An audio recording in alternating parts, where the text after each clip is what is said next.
When love grew quiet. Sometimes love doesn't end.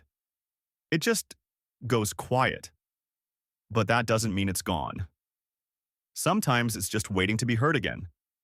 This is the story of Ayaan and Naina, husband and wife.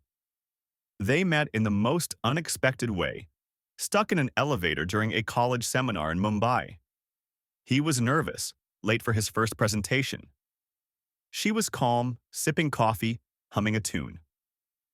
"Do you always hum in elevators?" he asked, trying to distract himself.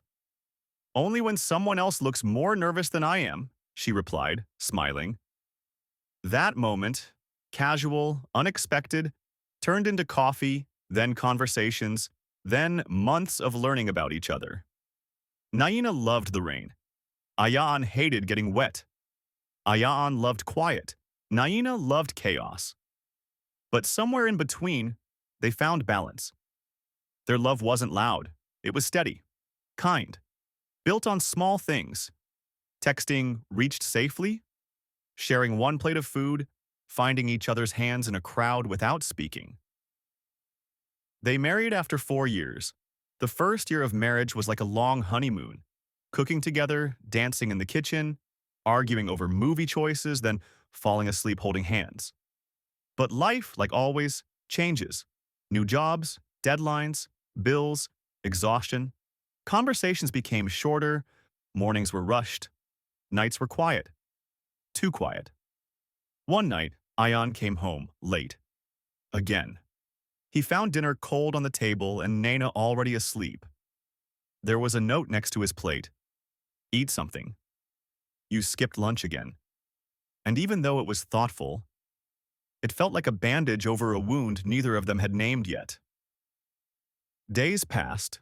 Love was still there, but buried under chores, meetings, and unread messages. Fights started over small things. "Why didn't you text back? Why do you always come home late? You never listen anymore." One night, Naina said quietly, "We live in the same house, but I feel alone." Ayaan didn't know what to say. He looked at her, tired eyes, forced smile, and realized he hadn't really looked at her in weeks. The turning point came on their anniversary. They didn't plan anything that year. Too tired. Too distant. But Naina still left a small envelope on his desk.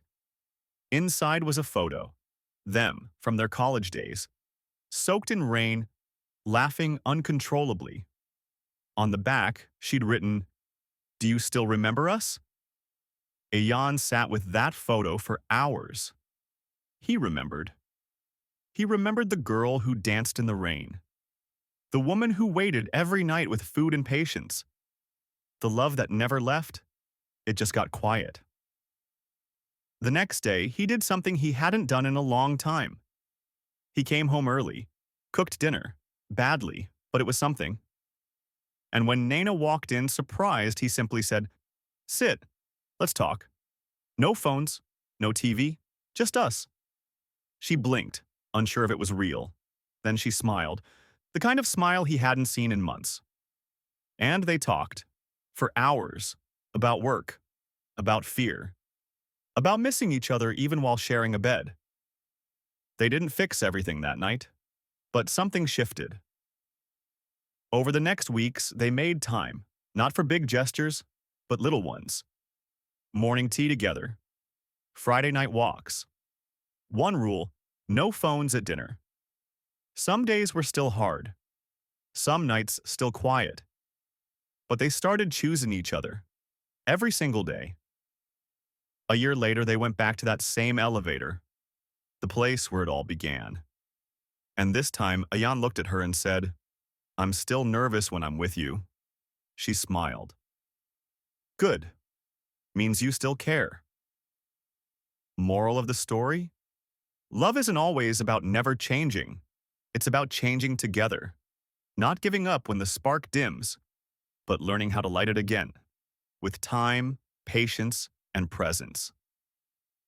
Because in the end, love doesn't leave. It just waits. Quietly, hoping you'll remember to come back to it